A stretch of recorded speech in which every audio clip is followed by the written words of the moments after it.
Saka chatu kumashuro kutrailer ndo kwandini chisa vanhu vesande ndabata vanoita zvemadrugs ndo yanchivasiya pastate house then masoja ozotora achinovaroera mukati saka ndo zvachangoita ndo basa richanyanyoshanda rapta iyoyi because mari yefiyo ndapuwa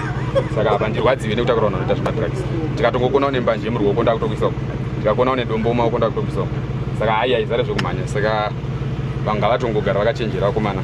kuti pasine dombo pasine madrugs ese ndo meseji yangu.